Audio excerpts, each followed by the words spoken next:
The occipital bone is a trapezoid-shaped bone and one of the major cranial bones that make up the back of the head. Occiput in Latin means the back portion of the head. The occipital bone is located posterior to the cranium and cranium base. The occipital bone performs two important functions. One is to surround and protect the brain along with other cranium bones. The other function is to provide movement of the head. It specifically protects the brain's visual processing center as well. Without the occipital bone, part of the brain will lack the protection provided by the skull and it will not be able to move the head or process visual information. The occipital bone articulates with 6 other bones: the right and left parietal bones, the right and left temporal bones, the sphenoid bone, and the atlas, which is the first vertebrae.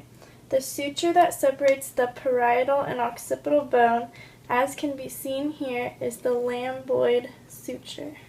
There are many different parts of this bone which help provide support and protection. One of the largest structures of the occipital bone is the foramen magnum. This is located at the base of the skull. The medulla extends from the brain down from the foramen magnum and is continuous with the spinal cord. Nerve fibers from the spinal cord pass through the foramen magnum, leading to and from the brain. Foramen magnum has 2 bony projections located laterally on either side of the opening. These rocker-like bumps are the occipital condyles. The occipital condyles articulate with the first vertebrae called the atlas. The rocker-like projections allow the head to move up and down and side to side.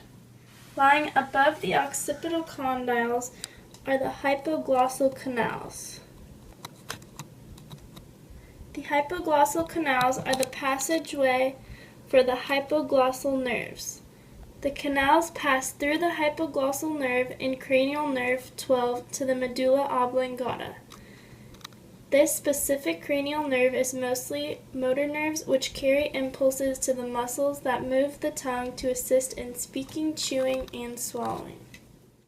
The external occipital crest and protuberance are both located posterior and superficial on the skull. The external occipital protuberance is located on the external surface of the squamous part of the occipital bone. These two structures mainly function as muscle attachments. It is the attachment site of the ligamentum nuchae. This ligament connects the neck vertebrae to the skull.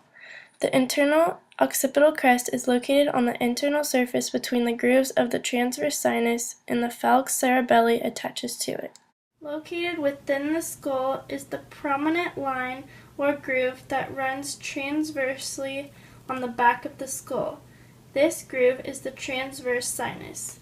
It is housed by the transverse dural venous sinus. The nuchal lines of the occipital bone make many muscles and ligaments of the neck and attach to the back of the skull. There are 2 types, the superior and inferior nuchal lines. The superior and inferior nuchal lines form attachments with the muscles and ligaments that stabilize the articulation of the occipital condyles with the atlas, balancing the head over the vertebrae. The superior nuchal lines are in line with the external occipital protuberance, while the inferior nuchal lines are inferior to the superior nuchal lines.